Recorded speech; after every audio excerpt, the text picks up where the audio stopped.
जय हिंद साथियों, पर्यावरण ईवीएस की एक इंपॉर्टेंट क्लास में सभी साथियों का स्वागत है। आज की क्लास बहुत ही महत्वपूर्ण होने वाली है और आपकी एग्जाम यूपी टेट और सुपर टेट को ध्यान में रखकर बहुत ही अच्छे प्रश्नों को यहाँ पर शामिल किया गया है।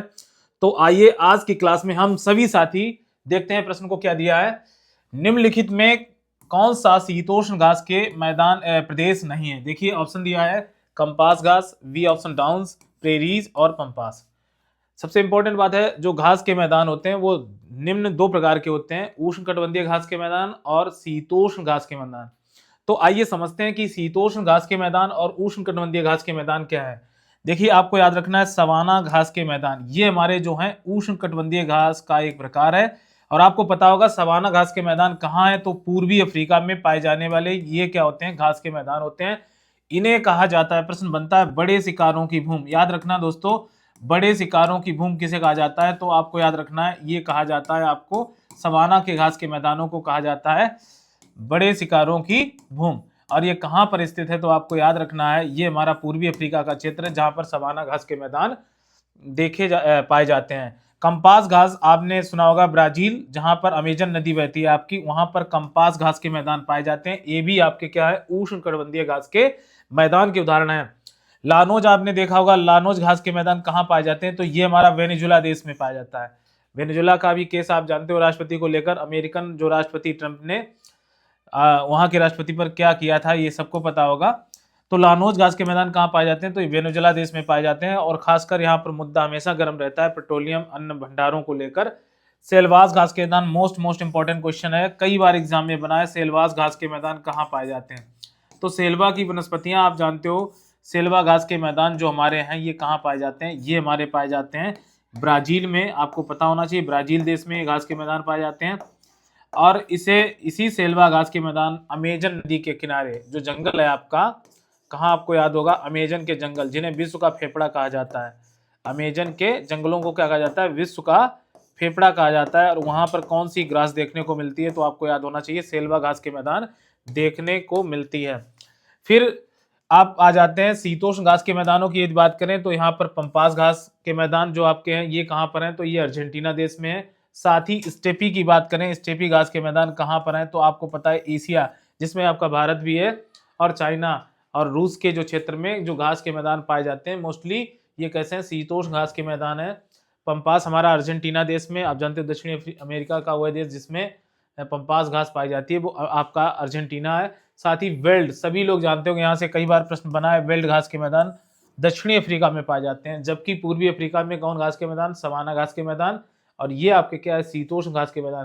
प्रेरी की बात करें तो प्रेरी, आपको पता होगा प्रेरी घास के मैदान हमारे उत्तरी अमेरिका में पाए जाते हैं। और साथ ही सबसे इंपॉर्टेंट, ये गेहूं की पेटी इसे कहा जाता है। प्रेरी घास के मैदान, यहाँ पर गेहूं मुख्य रूप से पैदा होता है, इसलिए ये जो क्षेत्र है आपका प्रेरी घास के मैदान, यहाँ गेहूं मोस्टली बहुत अच्छा होता है। तो आप जानते हो उत्तरी अमेरिका का क्षेत्र है जहां पर प्रेरी घास के मैदान पाए जाते हैं। कैंटेनबरी की बात करें तो कैंटेनबरी घास की हम जब बात करते हैं तो न्यूजीलैंड का नाम आता है। कैंटेनबरी घास के मैदान आपके न्यूजीलैंड में पाए जाते हैं। जबकि डाउन्स की बात करें तो ये हमारा ऑस्ट्रेलिया देश में, डाउन्स घास के मैदान कहाँ पाए जाते हैं, तो ऑस्ट्रेलिया देश में पाए जाते हैं। और देखिए आपके यूपी टेट सुपर टेट में यहाँ से कोई ना कोई प्रश्न जरूर बनेगा और निश्चित तौर पर यहाँ से बड़ा ही अच्छा और अच्छा प्रश्न बनता है। तो इसलिए शीतोष्ण घास के मैदान आप कौन कौन से हैं, पंपास और स्टेपी, बेल्ट और पेरी, कैंटेनबरी, डाउन्स, ये आपके शीतोष्ण घास के मैदान है। जबकि उष्णकटिबंधीय घास के मैदान सवाना, कैंपस, लानोज, सेल्वा, ये जो वनस्पतियां ये आपकी उष्णकटिबंधीय वनस्पतियां कही जाती हैं। प्रश्न हमारा था शीतोष्ण घास के मैदान नहीं है। तो देखिए अगर बात करें तो यहाँ पर डाउन्स आपका शीतोष्ण घास का मैदान है, प्रेरी आपका शीतोष्ण घास का मैदान है, और पंपास भी आपके क्या है, ये भी हमारे पंपास अर्जेंटीना में, पेरी आप जानते हो उत्तरी अमेरिका, डाउन्स आपका हो गया ऑस्ट्रेलिया। जबकि कंपास घास के मैदान हमारे कहाँ पाए जाते हैं, अभी हम लोगों ने पढ़ा था कंपास हमारा पाया जाता है ब्राजील में। ये उष्णकटिबंधीय घास के मैदान है, तो आंसर हमारा क्या हो जाएगा, कंपास घास के मैदान। आइए अगला प्रश्न देखते हैं। अगला प्रश्न हमारा दिया है सोला घास के मैदान। देखिए बहुत ही इंपॉर्टेंट प्रश्न है, कई बार एग्जाम में आया हुआ प्रश्न है। सोला घास के मैदान कहाँ पाए जाते हैं? देखिए बात करते हैं पश्चिमी घाट पर पाए जाते हैं, पूर्वी घाट पर, या हिमालय या विंध्याचल, ये भारत की बात हो रही है। और ये घास के मैदान का भी चित्र बना हुआ है। सोला घास मैदान की अगर बात करें तो हमें ये भी जान लेना बुग्याल घास के मैदान कहाँ पाए जाते हैं। तो आपको पता है बुग्याल जो हमारा है, बुग्याल का एक और नाम है जिसे हम प्यार भी बोलते हैं। बुग्याल का दूसरा नाम क्या है? प्यार। ये घास के मैदान हमारे कहाँ पाए जाते हैं? तो आपको याद रखना है ये हमारा उत्तराखंड का क्षेत्र है। कौन सा क्षेत्र? उत्तराखंड का क्षेत्र है, जहां पर बुग्याल और प्यार नाम की घास पाई जाती है। सोनमर्ग और गुलमर्ग, देखिए 2 पॉइंट याद रखिए। सोनमर्ग और गुलमर्ग जो घास के मैदान है, ये मोस्टली कहाँ पाए जाते हैं? तो जम्मू एंड कश्मीर, आप जानते हो यहाँ जो घास के मैदान है उन्हें सोनमर्ग या गुलमर्ग कहा जाता है। उर्मिल बहुत इंपॉर्टेंट है, उर्मिल घास के मैदान हमारे कर्नाटक क्षेत्र में है। और बन्नी घास के मैदान की बात करें, बन्नी घास के मैदान गुजरात के कच्छ आवरण ऑफ कच्छ में आपको देखने को मिलती है बन्नी घास, और उर्मिल आपकी कर्नाटक में, बन्नी गुजरात में। 16 घास के मैदान ये हमारा महाराष्ट्र और का जो महाराष्ट्र में पाए जाते हैं, और ये हमारा पश्चिमी घाट का मैदान है, जहां पर आपको कौन सी घास? 16 घास के मैदान देखने को मिलते हैं। बहुत ही इंपॉर्टेंट प्रश्न है। तो ये यहाँ पर आंसर अगर देखें तो ये हमारा पश्चिमी घाट, यानी यहीं पर आपने देखा होगा साइलेंट वैली है केरला में, जबकि आपके महाराष्ट्र क्षेत्र में जो घास के मैदान पाए जाते हैं उन्हें 16 घास के मैदान कहते हैं। और ये हमारा पश्चिमी घाट यहाँ पर क्या हो जाएगा? आंसर हो जाएगा। तो बहुत ही इंपॉर्टेंट प्रश्न है, आपको बहुत अच्छे से याद रखना है। इसमें बहुत सारे जो अन्य प्रश्न है वो भी हमने साथ में करा कहने का मीन्स क्या है? आइए अगला प्रश्न देखते हैं। निम्न में कौन सा क्रम पारिस्थितिकी तंत्र में ऊर्जा का प्रवाह के संबंध में सही है? अब देखिए, ऊर्जा जो तंत्र होता है ना, एनर्जी फ्लो, तो सबसे नीचे आप जानते हो पेड़ पौधे जो घास है, ये हमारे क्या कहलाएंगे? उत्पादक, जिन्हें हम लोग क्या बोलते हैं? प्रोड्यूसर। तुम्हें पता है जितनी भी धरती पर प्लांट्स हैं वो सभी प्रकाश संश्लेषण क्रिया करके भोजन का निर्माण करते हैं, और उन ग्रासेस को, अर्थ की जो भी पृथ्वी पर घास है या पेड़ पौधे हैं, सारे के सारे क्या कहलाएंगे? उत्पादक। कोई भी खाद्य श्रृंखला कहाँ से शुरू होती है? उत्पादक से। अब जो घास को पहले खाएगा वो हमारा शाकाहारी जीव होगा या नहीं? तो शाकाहारी जीव हार्बीवोर्स कहलाता है, आपको पता है। ये प्रथम श्रेणी का अभिभोक्ता है, जो सबसे पहले किसको खाएगा? आपको याद होना चाहिए कि यार थोड़ा गड़बड़ इसका, थोड़ा देख, आइए जरा देखो दीपक, देखो क्या है ये, कहां से आया?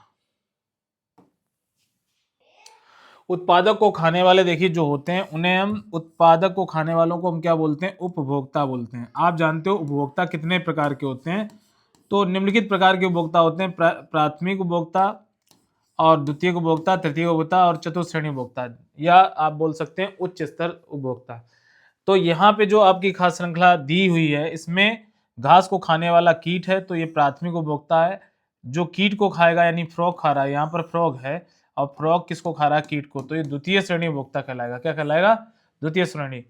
इसे हम सेकेंड कंज्यूमर बोलेंगे, सेकेंड कंज्यूमर या द्वितीय श्रेणी उपभोक्ता, आपको याद रखना है कंज्यूमर, ठीक। और सर्प किसको खा रहा है? तो यहाँ पे स्नेक जो है वो हमारा फ्रॉग को खा रहा है, तो आपको याद रखना है ये हमारा टर्सरी यानी तृतीय श्रेणी उपभोक्ता है, ठीक। और ये अंतिम में कौन है? तो यहाँ पर आप देख रहे हो बाज है, हॉक, और हॉक किसको खा रहा है? तो ये स्नेक को खा रहा है, तो ये अंतिम उपभोक्ता है। इसे हम टॉप कंज्यूमर भी कह सकते हैं। क्या कह सकते हैं? इसे हम उच्च उपभोक्ता भी बोल सकते हैं, या टॉप कंज्यूमर भी कह सकते हैं। आपको याद रखना है, यहाँ पे प्रश्न ये पूछा था ऊर्जा के प्रवाह के संबंध में सही क्या है? तो सबसे पहले क्या आते हैं? उत्पादक आते हैं, ठीक। इसमें अपघटन दिया है। अपघटन किसी भी जीव का लास्ट में होता है जब वो मर जाता है, यानी उच्च श्रेणी का उपभोक्ता जब खत्म हो गया, कोई भी जीव यहाँ पर नष्ट होने के बाद उसका अपघटन होता है, डिकम्पोजिशन होता है, आपको पता है।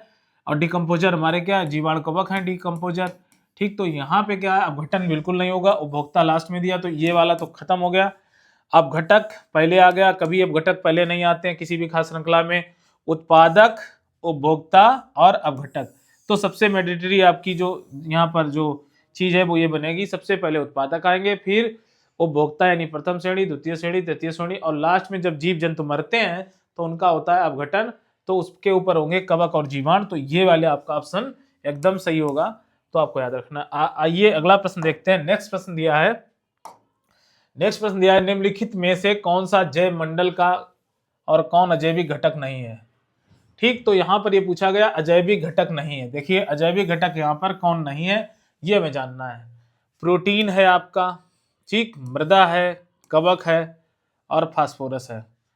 तो अजैविक घटक नहीं है, यानी आपसे ये पूछा गया अजैविक घटक क्या है। देखिए पारिस्थितिक तंत्र में जो घटक होते हैं दो प्रकार के, एक होता है जैविक घटक जिसे हम लोग क्या बोलते हैं? Biotic factor. क्या बोलते हैं? बायोटिक फैक्टर बोलते हैं, जैविक घटक, बात समझ रहे हो। और इसके अलावा जैविक घटक आपका होता है एबायोटिक। क्या होता है? एबायोटिक फैक्टर, याद रखना है एबायोटिक फैक्टर कहा जाता है यानी अजैविक घटक को। तो जैविक घटक के अंतर्गत जितने भी उत्पादक यानी पेड़ पौधे शैवाल ये सब क्या कहलाएंगे, उत्पादक कहलाएंगे। उपभोक्ता के अंतर्गत आप जीव जंतु मान सकते हैं, इसमें मनुष्य भी आ जाता है, जीव जंतु जितने भी शेर चीता बाघ कुत्ता बिल्ली सब क्या है, ये उपभोक्ता ही तो हैं। ठीक, अब घटक ये भी जीव हैं, तो जीवाणु और कवक क्या है, जीव। तो जैविक घटक के अंतर्गत उत्पादक उपभोक्ता अब घटक तीनों आ जाएंगे, आपको बड़े अच्छे से याद रखना है, ये जैविक घटक का पार्ट है। जबकि अजैविक घटक की अगर बात करें तो इसमें तीन प्रकार के होते हैं, कार्बनिक, अकार्बनिक और भौतिक। देखिए कार्बनिक में प्रोटीन आपका है, वसा है, कार्बोहाइड्रेट है, ह्यूमस है, यूरिया है, ये सारे क्या कार्बनिक कारक हैं। अकार्बनिक में आपके तत्व आ जाते हैं नाइट्रोजन, फास्फोरस, पोटेशियम, मिट्टी हो गया, चट्टान हो गया, खनिज हो गया, ये सब अकार्बनिक कारक हैं।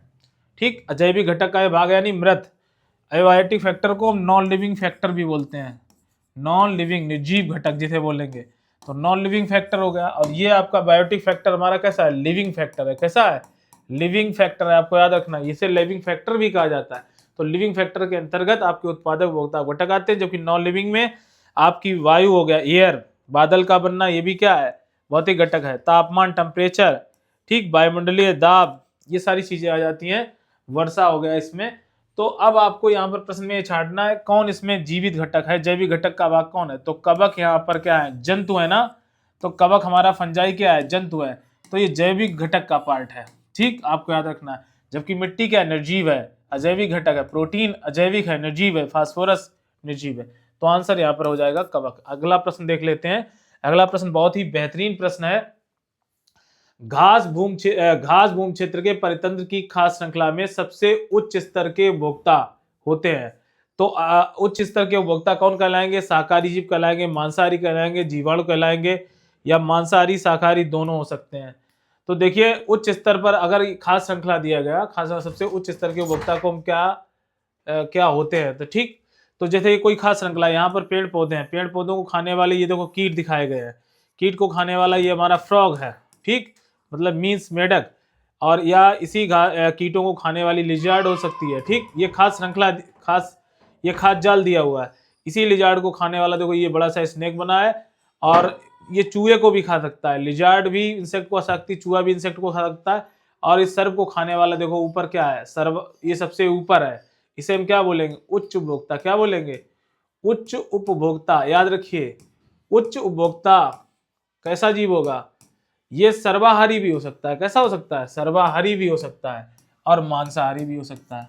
मांस खाने वाला और मतलब पेड़ पौधे भी खाने वाला। तो यहाँ पर शाकाहारी होगा नहीं, आंसर नहीं है। मांसाहारी, जीवाणु है नहीं यहाँ पर। ठीक, उच्च स्तर पर क्या होते हैं, खास श्रृंखला में सबसे उच्च स्तर के उपभोक्ता क्या होते हैं, तो उन्हें क्या बोलेंगे, तो मांसाहारी बोलेंगे। क्या बोलेंगे, मांसाहारी। तो आंसर यहाँ पर हो जाएगा मांसाहारी। चलिए अगला देख लेते हैं। अगला दिया है, पारिस्थितिक तंत्र में ऊर्जा का मुख्य स्रोत क्या है। देखिए पारिस्थितिक तंत्र में ऑप्शन दिए, एटीपी है, सूर्य प्रकाश है, डीएनए है, आरएनए। तो चारों ऑप्शन समझते हैं। यहाँ पर आप जानते हो एटीपी क्या है, एटीपी का पूरा नाम तुम्हें पता होगा, एडिनोसिन ट्राइफॉस्फेट। इसे क्या कहा जाता है, एडिनोसिन, याद रखना है, adenosine triphosphate, triphosphate. Adenosine triphosphate क्या है, ये इसे हम कहते हैं, ये हमारा क्या, इसे ऊर्जा जगत का सिक्का कहा जाता है। एटीपी को ऊर्जा जगत का सिक्का कहा जाता है। कई बार प्रश्न एग्जाम में बना है, ऊर्जा जगत का सिक्का किसे कहा जाता है, तो एटीपी को कहा जाता है। इसका निर्माण कहाँ होता है, तो आपको पता होना चाहिए, माइटोकॉन्ड्रिया में। इसका निर्माण कहाँ होता है, तो हमें याद रखना है, माइटोकॉन्ड्रिया में इसका निर्माण होता है। माइटोकॉन्ड्रिया के अंदर सत्य श्वसन होता है, याद रखना, सत्य श्वसन। ट्रू रेस्पिरेशन कहाँ होता है बॉडी में किसी भी जीव के, तो आपको याद रखना है ये माइटोकॉन्ड्रिया, यानी किसी भी कोशिका के अंदर एक कोशिका अंगक होता है जिसे हम माइटोकॉन्ड्रिया कहते हैं। माइटोकॉन्ड्रिया को किसी भी कोशिका का पावर हाउस कहा जाता है। कोशिका का विद्युत गृह किसे कहा जाता है, ये भी याद रखना, कोशिका का विद्युत गृह किसे कहा जाता है, तो विद्युत गृह कोशिका का कहा जाता है किसे, तो माइटोकॉन्ड्रिया को। तो माइटोकॉन्ड्रिया के अंदर क्या बनते हैं, एटीपी बनते हैं, और यही एटीपी किसी भी जीव को चलाने के लिए, जैविक कार्यों के लिए ऊर्जा में मिलती है माइटोकॉन्ड्रिया से। ठीक, जबकि हमसे पूछा गया ऊर्जा का मुख्य स्रोत क्या है, तो सबसे ज्यादा ऊर्जा धरती पर किस माध्यम से आ रही है, तो सूर्य से प्राप्त होने वाली ऊर्जा को हम क्या कह सकते हैं, सूर्य से प्राप्त ऊर्जा हमारी क्या होगी। ऊर्जा का प्रमुख संसाधन क्या है, तो सूर्य की रोशनी यहाँ पर सबसे इंपॉर्टेंट है। डीएनए तुम्हें पता है, डीएनए क्या है किसी भी जीव का जेनेटिक मटेरियल अनुवांशिक पदार्थ, किसी भी जीव की जो जानकारी होती है वो कहाँ छिपी होती है, डीएनए के अंदर। तो जेनेटिक इंफॉर्मेशन जो होती है, ठीक, तो कह सकते हैं तो डीएनए क्या है, जेनेटिक मटेरियल है, अनुवांशिक पदार्थ है, आपको याद रखना है, अनुवांशिक पदार्थ है, ठीक। आरएनए आप जानते हो, आरएनए बोलते हैं राइबोन्यूक्लिक एसिड, बात समझ रहे हो, राइबोन्यूक्लिक एसिड। तो आरएनए हमारा कैसा है, अनुवांशिक पदार्थ है, ठीक। तो ये बात समझ में आ गई होगी। पारिस्थितिक तंत्र में ऊर्जा का प्रमुख स्रोत क्या है, सूर्य है। किसी खाद्य श्रृंखला में शाकाहारी होते हैं, देखिए प्राथमिक उत्पादक कहलाते हैं, प्राथमिक उपभोक्ता कहलाते हैं, द्वितीय उपभोक्ता कहलाते हैं, अपघटनकर्ता। अभी हमने खाद्य श्रृंखला आपको समझाई। ये देखो पेड़ पौधे दिए, ये क्या है, उत्पादक हैं। और जो पेड़ पौधों और घास को खाने वाले जीव होंगे वो हमारे क्या होंगे, शाकाहारी जीव होंगे। क्या होंगे, शाकाहारी। और शाकाहारी को खाने वाले जीव हार्बीवोर्स कहलाते हैं। और किसी हिरन को खाने वाला ये शेर है, लाइन। तो लाइन यहाँ पर क्या है, तो ये हमारा क्या है, मांसाहारी जीव है, ठीक। इस खास श्रृंखला में अगर हम आपसे ये पूछें कि ये खास श्रृंखला में सबसे उच्च उपभोक्ता कौन सा है, तो यहाँ पर शेर क्या उच्च उपभोक्ता भी कहा जाएगा, ये सबसे ऊपर है और ये क्या कहलाएगा, इस खास श्रृंखला में उच्च उपभोक्ता। लेकिन प्रश्न हमारा यहाँ पर क्या दिया गया है, प्रश्न ये दिया गया है कि किसी खास श्रृंखला में शाकाहारी होते हैं। तो शाकाहारी क्या है, शाकाहारी हमारे प्राथमिक उपभोक्ता है। क्या है, प्राथमिक उपभोक्ता। तो क्या कहलाएंगे, उपभोक्ता कहलाएंगे। क्या कहलाएंगे, प्राथमिक उपभोक्ता। याद रखिए यहां पर प्राथमिक उपभोक्ता होगा कौन, शाकाहारी जीव। तो आंसर हमारा वी हो जाएगा। प्राथमिक उपभोक्ता हमारे क्या होंगे, ये हमारे होंगे, ठीक। भू पारिस्थितिक तंत्र में ऊर्जा का महत्वपूर्ण स्रोत क्या है, किसी भी इकोसिस्टम में ऊर्जा का प्रमुख स्रोत क्या है, सूर्य है, चंद्रमा है, पृथ्वी है, शुक्र है। तो आप जानते हो सबसे ज्यादा ऊर्जा में किससे प्राप्त होती है, सूर्य से। तो क्वेश्चन का आंसर हो जाएगा यहाँ पर सूर्य, ठीक, सन हो जाएगा। आगे देखते हैं। आगे दिया, जब एक जीव लाभ लेता है बगैर दूसरे सहवासी जीव को प्रभावित किए, ठीक, यानी एक जीव को लाभ और एक को ना लाभ ना हानि, एक पर कोई प्रभाव ना पड़े। अगर किसी दो जीवों के मध्य ऐसा सहसंबंध जिसमें एक जीव को सिर्फ लाभ प्राप्त हो और दूसरे को ना लाभ हो उससे ना हानि हो, तो ऐसे क्रिया को हम क्या बोलते हैं, तो ऐसी क्रिया को हम बोलते हैं सहभोजी। क्या बोलते हैं, सहभोजी बोलते हैं। सहजीवता आप जानते हैं जिसमें दोनों जीवों को लाभ हो एक दूसरे से, तो उसे हम बोलेंगे सिम्बायोटिक। ये उदाहरण देखो, इसमें जो सिम्बायोटिक आप जानते हो, ये देखो आपकी क्या है, ये मतलब एक पौधा है, लेगुमिनस प्लांट है, राइजोबिया, देखो लिखा है, इसमें बैक्टीरिया बहुत सारे लगे हैं, ठीक। और ये देखो जो चित्र दिखाया गया है, चने की जड़ों में पाया जाने वाला जो बैक्टीरिया होता है, चने की जड़ों में कौन सा बैक्टीरिया पाया जाता है, ये भी याद रखना। तो ये राइजोबियम, कौन सा बैक्टीरिया, राइजोबियम बैक्टीरिया कैसा है, तो सहजीवी बैक्टीरिया है। तो राइजोबियम ये बैक्टीरिया हमारा सहजीवी। और साथ में आपने देखा होगा लाइकेन की बात करें तो लाइकेन भी हमारा क्या है, लाइकेन भी आपका सहजीवी जीव है, ठीक। लाइकेन भी हमारा कैसा है, तो सहजीवी जीव है, आपको याद रखना है। तो यहाँ पर सहभोजी, सहभोजी हो जाएगा जिसमें एक जीव को लाभ हो, एक को ना लाभ हो ना हानि। तो एक को लाभ है तो प्लस बना दिया, दूसरे को ना लाभ ना हानि तो जीरो, ठीक। तो ये हमारे कैसे जीव कहलाएंगे, सहभोजी। लाइकेन और आपके जो है, लाइकेन किसका उदाहरण है, शैवाल और कवक इसमें रहते हैं, तो दो जीव एक साथ रहते हैं, दोनों को एक दूसरे से लाभ है। राइजोबियम चने की जड़ों में पाया जाता है, तो नाइट्रोजन को फिक्स करता है, वायुमंडल की नाइट्रोजन को मिट्टी में फिक्स करता है। और पौधे में कौन सा बैक्टीरिया रहता है, तो राइजोबियम रहता है, तो उसे खाने पीने और प्लस रहने के लिए स्थान मिलता है, तो दोनों जीवों को इसमें लाभ होता है। तो इस क्रिया को हम बोलते हैं सहजीवी।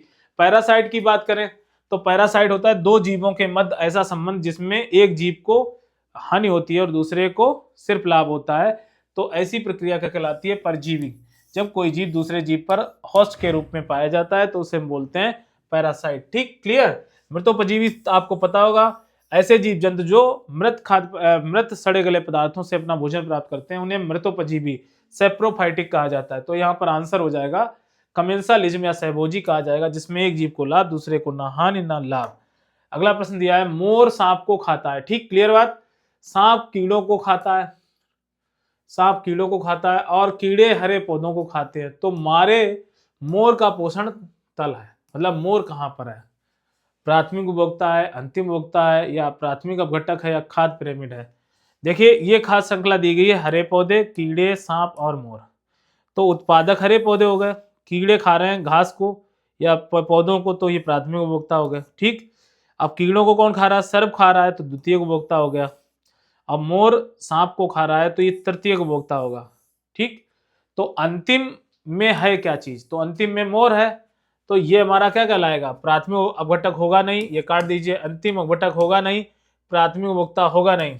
ठीक, खाद्य पिरामिड के शीर्ष पर होगा, वो कहां पर होगा, खाद्य पिरामिड के शीर्ष पर होगा, यानी उच्च उपभोक्ता इसे कहा जाएगा। क्या कहा जाएगा, उच्च उपभोक्ता। देखिए आपकी एग्जाम के लिए बहुत ही हमारे चैनल बहुत ही इंपॉर्टेंट कॉन्सेप्ट के साथ सारी क्लासेस दी जा रही हैं, तो हमारे चैनल से जल्द जुड़िए, सब्सक्राइब करिए, शेयर करिए चैनल को, और अधिक से अधिक अंक पाने के लिए हमारी क्लास से जुड़े रहिए।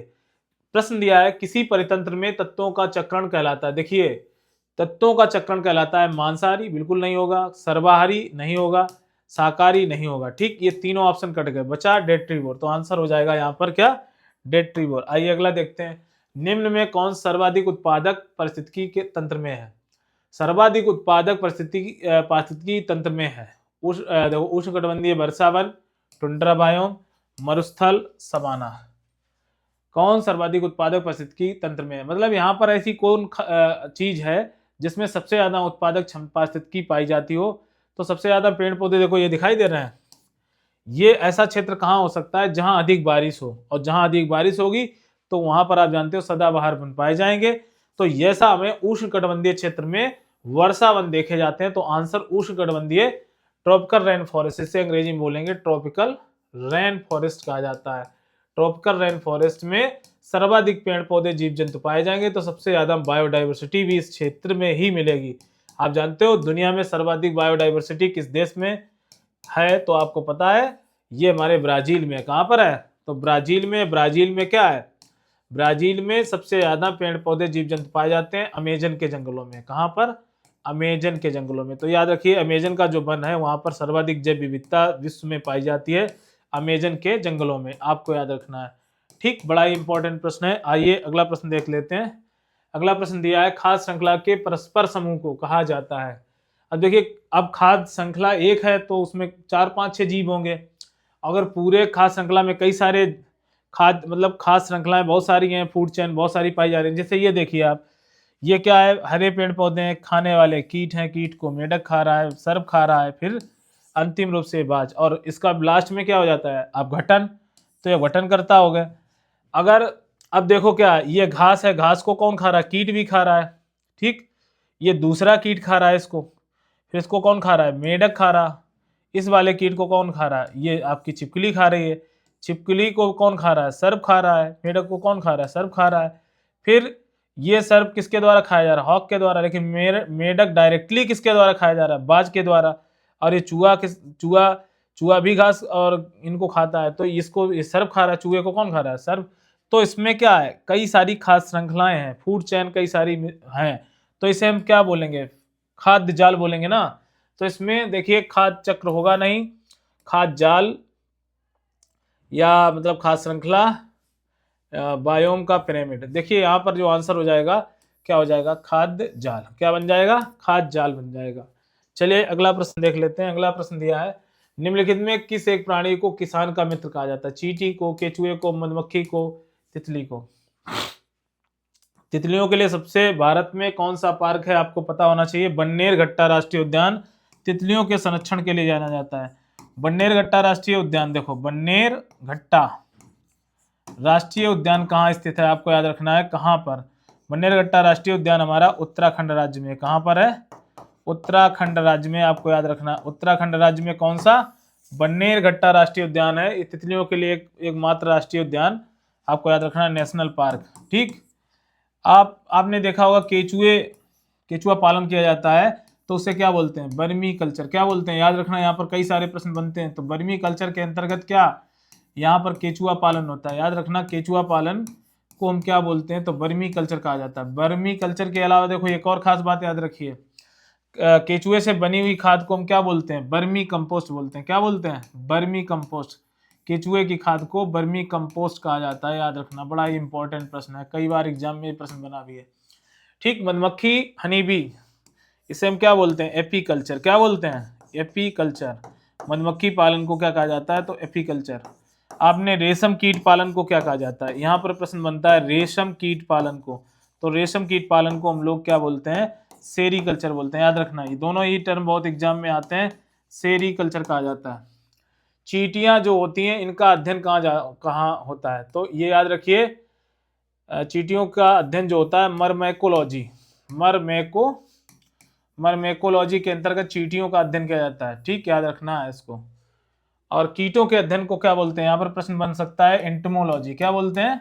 इंटेमोलॉजी। इंटेमोलॉजी के अंतर्गत किसका अध्ययन किया जाता है? तो कीट पतंगों का अध्ययन किया जाता है। कीटों के अध्ययन को हम इंटेमोलॉजी बोलते हैं। कीटों के अध्ययन को याद रखना है। Study of insect. केचुआ किसान का मित्र है भाई मेरे, और जानते केचुए से बनी हुई जो उनसे निकला हुआ जो मिट्टी होती है केचुए के अंदर से बहुत ही खनिज तत्वों से युक्त होती है, तो ये मिट्टी को भुरभुरा बनाते हैं। आपको पता होगा किसानों का मित्र कहा जाता है केचुए को। आइए बात कर लेते हैं। अगला प्रश्न, कृत्रिम वर्षा के लिए मेघ बीज। आपने देखा होगा अभी सऊदी अरब में मेघ वर्षा कराई गई थी, इसे बोलते हैं क्लाउड सीडिंग। क्या बोलते हैं? Cloud seeding. देखिए क्लाउड सीडिंग जो हमारा है कॉन्सेप्ट, कृत्रिम रूप से वर्षा कराना। तो देखिए कृत्रिम वर्षा सऊदी अरब में कराई गई थी, तो बहुत जोरदार तूफान आया था और कई सालों की वर्षा एक साथ हो गई थी। तो इसमें जो प्रयोग किया जाता है वो महत्वपूर्ण होता है। अभी दिल्ली में भी कृत्रिम वर्षा के लिए सीड क्लाउडिंग कराई गई थी, दिल्ली में भी, क्योंकि वहां पर जो धूम कोहरा की समस्या बहुत ज्यादा, प्रदूषण, वायु प्रदूषण ज्यादा है, तो उसमें जो प्रयोग किया जाता है सिल्वर आयोडाइड। कृत्रिम वर्षा के लिए जो प्रयोग किया जाता है वो कृत्रिम वर्षा किस रासायनिक यौगिक से किया जाता है? तो यहाँ पर जो आंसर हो जाएगा सिल्वर आयोडाइड जो हमारा होता है, ये आपका छिड़का जाता है। फिर इसके बाद बादल बनते हैं धीरे धीरे, फिर कुछ समय बाद बारिश होती है। इसी को बोलते हैं सीड क्लाउडिंग। क्या बोलते हैं? Seed clouding. चलिए, ये ज्यादातर मरुस्थलीय क्षेत्रों में या ऐसे देशों में सीड क्लाउडिंग कराई जा सकती है जहां पर पानी कम बरसता है, तो फसलों के उत्पादन के लिए जरूरी है। चलिए आगे देखते हैं प्रश्न। पारिस्थितिकी तंत्र का उदाहरण है, देखिए वायु, तालाब, जल, मृदा। आपको पता है तालाब में जैविक और अजैविक दोनों घटक पाए जाते हैं। किसी तालाब में पेड़ पौधे भी होंगे और उसमें पाए जाने वाले जो मछलियां हैं, सर्प हैं, मेढक हैं, या और छोटे जीव जंतु होते हैं, उन्हें मतलब क्या, तालाब के जीव जंतु, और साथ में घास फूस। तो देख लो यहाँ पर पादप प्लवक जो बोलते हैं फाइटोप्लैंक्टन। आपको पता होगा तालाब में पाए जाने वाले छोटे पेड़ पौधे होते हैं उन्हें बोलते हैं फाइटोप्लैंक्टन। इसके अंतर्गत प्लैंक्टन, इसके अंतर्गत क्या आ जाता है? आपका आ जाता है शैवाल, डायटम्स। शैवाल क्या है? छोटे जलीय पौधे होते हैं, और डायटम्स ये आपके क्या है? तो ये आपके फाइटोप्लैंक्टन है। ठीक, ये याद रखना है आपको बड़े अच्छे से। देखिए यहाँ पर जंत प्लवक, छोटे पेड़ पौधों को खाने वाले छोटे जंत, जिन्हें हम बोलते हैं जू प्लैंक्टन। क्या बोलते हैं? जू प्लैंक्टन। बड़े अच्छे से याद रखना है, जू प्लैंक्टन हमारा क्या है, तो याद रखना है। ठीक, इसके बाद देखो ये आपकी लार्ज फिश है, इसमें कुछ स्मॉल फिशेस हैं। ठीक, तो ये सारी चीजें आप जानते होंगे। और जमीन के अंदर जो मड वगैरह एरिया होता है तालाब का, उसमें बहुत सारी मिट्टी होती है, ये आपका जैविक घटक है। मिट्टी हो गया, ठीक, जल हो गया, वाटर भी आपका कैसा घटक है? तो आपको अजैविक घटक है। ठीक, और जैविक घटक के अंदर बड़ी मछलियां, छोटी मछलियां, प्राथमिक उपभोक्ता, द्वितीय उपभोक्ता, पेड़ पौधे, जीव जंतु, ये सब जैविक घटक के भाग हैं। तो इसमें पारिस्थितिक तंत्र का उदाहरण है। तो यहाँ पर वायु में अजैविक घटक का भाग है, जल अजैविक घटक का भाग है, मृदा भी अजैविक घटक का, लेकिन तालाब के अंदर जैविक और अजैविक दोनों घटक होते हैं, इसलिए पारिस्थितिकी तंत्र का उदाहरण क्या होगा? तालाब। तो इकोसिस्टम दो चीजों से मिलकर बना है, जैविक और अजैविक घटकों से। चलिए अगला प्रश्न देख लेते हैं। अगला प्रश्न है, पृथ्वी का अपमार्जक किसे बोलते हैं? ठीक, इससे देखो अपमार्जक आप जानते हो, ये हमारे क्या है? अपमार्जक स्कैवेंजर बोल रहे हैं इनको। क्या बोलते हैं? स्कैवेंजर। ठीक, जो पर्यावरण के सफाई कर्मी, पर्यावरण के, आपको याद रखना है पर्यावरण का सफाई कर्मी किसे कहा जाता है? पर्यावरण का सफाई कर्मी। तो ये हमारे अपमार्जक होते हैं, सफाई कर्मी। तो इसमें आपने देखा होगा, इसमें इसके अंतर्गत आपका क्या आ जाता है, क्या बोलते हैं उसको? गिद्ध। गिद्ध हमारा कैसा जीव है? पर्यावरण की सफाई करता है, डेड बॉडीज जो होती हैं उनको खा पी कर चट करता है। सुअर आपका अपमार्जक है। क्या है? सुअर अपमार्जक है। तो पृथ्वी के अपमार्जक कहे जाते हैं मृदा व जल, पशु, पक्षी। तो पक्षी होंगे नहीं, पशु होंगे नहीं, मृदा और जल होगा नहीं। तो यहाँ पर जीवाणु जो अपमार्जक के रूप में, यानी डेड खराब पदार्थों को अपघटित करने का काम कौन करता है? तो जीवाणु कवक भी करते हैं, तो इन्हें हम अपघटनकर्ता भी कहते हैं। चलिए अगला प्रश्न देख लेते हैं। अगला प्रश्न दिया है, अन्य मृत जंतुओं पर निर्वाह करने वाले प्राणी को क्या कहा जाता है? जो सड़े गले पदार्थ हैं उन पर पाए जाने वाले जीवों को हम क्या बोलते हैं? तो यहाँ पर इन्हें हम क्या बोल सकते हैं? स्कैवेंजर बोल सकते हैं। क्या बोल सकते हैं? स्कैवेंजर। आप जानते हो डिकम्पोजर के अंतर्गत कवक और जीवाणु हो जाएंगे, कवक व जीवाणु, तो ये स्कैवेंजर कहलाएंगे। डिकम्पोजर, सॉरी, डिकम्पोजर माने अपघटन करता, इन्हें हम क्या बोलेंगे? अपघटन करता, अपघटन करता, डिकम्पोजर। बहुत ही इंपॉर्टेंट प्रश्न है डिकम्पोजर। ठीक, पैरासाइट तुम्हें पता है, ओमनीवोर, मतलब ये क्या होते हैं? ये सर्वाहारी होते हैं। क्या होते हैं? सर्वाहारी। जो जीव जंतु और शाकाहारी जीवों को खाने वाले होते हैं ना, पेड़ पौधे और जीव जंतुओं को खाने वाले, तो सर्वाहारी होंगे ना, ओमनीवोर्स कहलाएंगे। तो आंसर आपका हो जाएगा यहाँ पर स्कैवेंजर्स। ठीक, कौन जीवीय कारक नहीं है? देखिए इसमें कौन सा जीवीय कारक नहीं है? पेड़ पौधे, जंतु, सूक्ष्म जीव। तो ये तीनों चीज कैसे हैं? बायोटिक फैक्टर है, इन्हीं को हम क्या बोलते हैं? Living factor. लिविंग फैक्टर याद रखना है, लिविंग फैक्टर किसे कहा जाता है? तो जो चीज जीवित है, तो पेड़ पौधे, जंतु, जंतु भी जीवित है, सूक्ष्म जीव, कवक और जीवाणु। लेकिन चट्टान हमारा यहाँ पर क्या है? अजैविक घटक का भाग है। तो अजैविक घटक के अंतर्गत क्या आता है? जल आता है, गैसें हैं, लवण है, प्रोटीन है, कार्बोहाइड्रेट है, लिपिड, यूरिया, ह्यूमस। भौतिक कारक में ऊर्जा, प्रकाश, वायु, ताप, ये सब भौतिक कारक हैं। तो अजैविक घटक के भाग हैं अकार्बनिक, कार्बनिक और भौतिक घटक, ये सब अजैविक घटक के मुख्य भाग हैं। चलिए अगला लोग देख लेते हैं। अगला प्रश्न दिया, हमारे पर्यावरण को बचाने के लिए 3 प्रकार के आर का मतलब क्या है? तो देखिए यहाँ पर कम उपयोग, ठीक, रिड्यूस होता है, इसके अंतर्गत रिड्यूस है, रिसाइकल भी है, पुनर्निर्माण नहीं है यहाँ पे, ठीक, पुनः उपयोग नहीं है, ठीक, पुनर्संरचना, पुनः उपयोग, रीयूज, हाँ रीयूज है यहाँ पर, पुनर्संरचना है, नहीं, पुनर्निर्माण ये नहीं है, ठीक। कम उपयोग यानी इसको बोलेंगे रिड्यूस। क्या बोलेंगे? रिड्यूस। कम उपयोग, रिसाइकल, और इसका होता है रीयूज। तो यहाँ पे ये आपका यही आंसर हो जाएगा भाई, कम उपयोग, पुनः चक्रण, पुनः उपयोग। तो 3 आर का मतलब होता है रिड्यूस, रिसाइकल और आपका रीयूज। ठीक, तो आंसर हो जाएगा ऑप्शन नंबर सी। चलिए नेक्स्ट प्रश्न दिए, किसी खाद्य श्रृंखला की प्रथम कड़ी सदैव हरे पौधे या पादप होते हैं क्योंकि? भूखलन बिल्कुल नहीं, बाढ़ सूखा नहीं, वनों की आग नहीं। तो यहाँ पर ये क्या कहलाएंगे? तो उत्पादक, इन्हें उत्पादक हम कह सकते हैं। ठीक, चलिए देख लेते हैं। निम्नलिखित में से जैविक घटक है, अब इतनी सारी चीजें देखो, पौधे क्या है, मृदा क्या है, वायु क्या है, जल क्या है, तो ये तीनों क्या है? हमारे अजैविक घटक हैं। आपको याद रखना है, ये तीनों में जान है क्या? नहीं है, तो ये अजैविक घटक का भाग होंगे, अजैविक घटक। ठीक, समझ गए आप? इसके बाद पादप क्या है? हरे पौधे, ग्रीन प्लांट हमारे क्या है? तो ये हमारे जीवित घटक के भाग हैं। तो इन्हें हम ग्रीन प्लांट को क्या बोलेंगे? ग्रीन प्लांट को हम बोलेंगे जैविक घटक। तो जैविक घटक, इसमें कौन सा आंसर हो जाएगा? यही आंसर हो जाएगा, जैविक घटक। ठीक, ये चित्र में भी दिया गया है, ठीक, पेड़ पौधे आपको दिखाई दे रहे हैं, ये आपके जैविक घटक के भाग हैं। चलिए नेक्स्ट प्रश्न दे, हमारे पर्यावरण में किस गैस का सबसे अधिक सांद्रण होता है? ऑक्सीजन वायुमंडल में कितनी पाई जाती है? तो 21%। कितनी पाई जाती है? कार्बन डाइऑक्साइड वायुमंडल में कितनी है? तो 0.03%, 0.03% है। हाइड्रोजन कितना है? तो हाइड्रोजन 1% से कम है ना। और नाइट्रोजन कितनी है? तो 78.0841%। याद रखना दोस्तों, ये हमारा नाइट्रोजन का प्रतिशत है। कितना प्रतिशत है? नाइट्रोजन हमारा वायुमंडल में कितना पाया जाता है? तो आपको याद रखना है, ये हमारा पाया जाता है 78.0841%। चलिए अगला प्रश्न देते हैं, निम्नलिखित में से पृथ्वी पर कौन सा पारिस्थितिक तंत्र सबसे बड़ा होगा? रेगिस्तान, समुद्र, वन, कृषि भूमि। तो देखिए कृषि भूमि जो आता है, ये आपका आर्टिफिशियल, देखा जाए तो कैसा है? आर्टिफिशियल इकोसिस्टम है, आर्टिफिशियल इकोसिस्टम है, याद रखना है, इकोसिस्टम है आपका।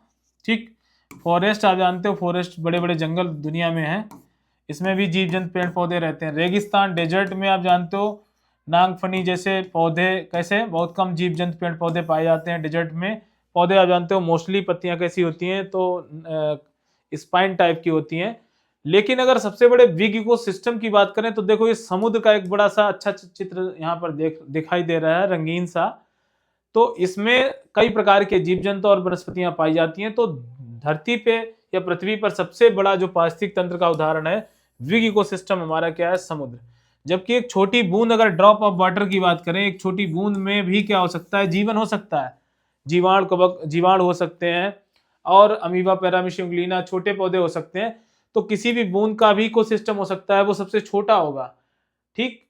लेकिन हम यहाँ पर जो प्रश्न है सबसे बिग इकोसिस्टम की बात करता है, तो सबसे बड़ा इकोसिस्टम हमारा समुद्र है, जहां पर लाखों प्रजातियां हैं पेड़ पौधों की और लाखों जातियां क्या हैं, जीव जंतुओं की। तो दोस्तों, आज के वीडियो लेक्चर में बहुत ही इंपॉर्टेंट प्रश्नों को डिस्कस किया गया।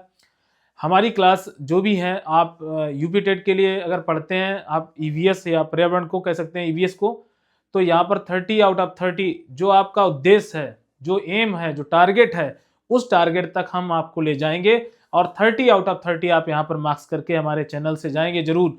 आपको कॉन्सेप्ट बेस जो पर्यावरण का जो आपका रहेगा कंक्लूजन, तो सारा सब कुछ आपको मिलेगा। सुपर टेट के लिए सारा मैटर मिलेगा। अगर 150 का मार्क सुपर टेट के लिए है, तो आप निश्चित तौर पर मतलब हिचक हमारे साथ जुड़ सकते हैं। आउट ऑफ अगर 150 में अगर आप देखेंगे तो कम से कम 130 या 135 यानी 135 तक का स्कोर कर सकते हैं बड़े आसानी के साथ। हमारे चैनल में जो भी फैकल्टीज हैं, सारी बेस्ट फैकल्टीज के साथ हमारी टीम है और आपके साथ पूरा वर्क करेगी और अच्छे से हमारे चैनल से आप जुड़ सकते हैं और अपने जो आने वाली फ्यूचर प्लानिंग है उसको आप एक नया दौर में ले जा सकते हैं। और निश्चित तौर पर मैं कहूँगा कि आप अपनी कामयाबी स्वयं लिखेंगे और हम लोग आपका इस कामयाबी में पूरा सहयोग करेंगे। तो हमारे चैनल पर सभी साथी बने रहिए। जय हिंद साथियों।